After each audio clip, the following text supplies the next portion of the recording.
सन 2010 मध्ये कुलकर्णी तांडा हत्तूर स्मशानभूमीच्या कामास ग्रामपंचायत हत्तूरमध्ये ठराव मंजूर झाला होता। त्यानंतर ग्रामपंचायतीने जिल्हा नियोजन विभागाकडे संदर्भाबाबत मंजूर झालेल्या ठरावाप्रमाणे स्मशानभूमी बांधकामास मंजुरी मिळण्याबाबत प्रस्ताव पाठवला होता। ग्रामपंचायतीने पाठवलेल्या प्रस्तावानुसार कुलकर्णी तांडा येथे सन 2011-12 मध्ये गावाबाहेरील तलावाच्या बाजूला स्मशानभूमी बांधण्याच्या कामाला जनसुविधा योजनेअंतर्गत रक्कम रुपये 2.5 लाखांची मंजुरी मिळालेली होती। सदर स्मशानभूमीचे काम यातील तक्रारदार चव्हाण यांना मंजूर झालेले होते। सदरचे काम नोव्हेंबर 2012 मध्ये पूर्ण करण्यात येऊन एकूण रकमेपैकी रक्कम रुपये 2,18,361 चा धनादेश तक्रारदारांना ग्रामसेवक मल्लीनाथ दुधगी आणि सरपंच शमशाद बी अत्तार यांनी फेब्रुवारी 2013 मध्ये दिला होता। शासकीय नियमानुसार काम पूर्ण झाल्यानंतर कामाच्या रकमेची 5% कालदोष रक्कम ही 1 वर्षानंतर ठेकेदारास परत दिली जाते। सदरची कालदोष रक्कम ही 12,500 मिळण्यासाठी तक्रारदार चव्हाण यांनी 10 डिसेंबर 2013 रोजी ग्रामसेवक मल्लीनाथ दुधगी व तत्कालीन सरपंच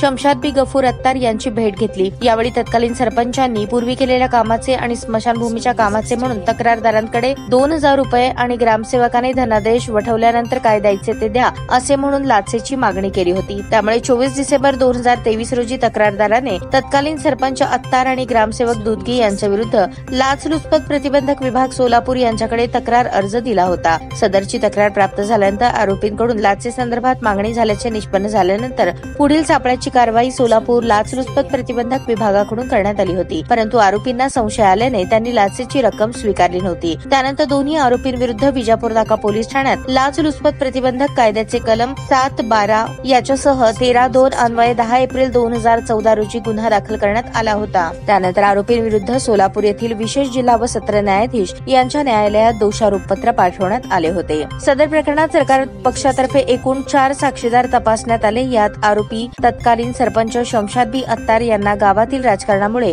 खोटेपणाने गुंतवण्यात आल्याचे आणि त्यांनी कोणतीही लाच मागितली नसल्याचे मेहरबान न्यायालयाच्या निदर्शनास अॅडव्होकेट निलेश जोशी यांनी आणून दिले। सदर प्रकरणात सरपंच शमशाद बी अत्तार यांच्या वतीने अॅडव्होकेट निलेश जोशी व ग्रामसेवक मल्लीनाथ दुधगी यांच्या वतीने अॅडव्होकेट मिलिंद थोबडे यांनी केलेला युक्तिवाद ग्राह्य धरून आरोपींची लाचलुचपत कायद्याचे कलम 7-12 सह 13-2 मधून सोलापूर येथील विशेष जिल्हा व सत्र न्यायाधीश योगेश राणे यांनी निर्दोष मुक्तता केली आहे। सदर प्रकरणात आरोपींच्या वतीने advocate Milind Thobde, advocate Nilesh Joshi, advocate Yashashri Joshi, advocate Datta Gund, advocate Nagesh मेंढगुदले व अॅडव्होकेट राणी गाजूल यांनी काम पाहिले।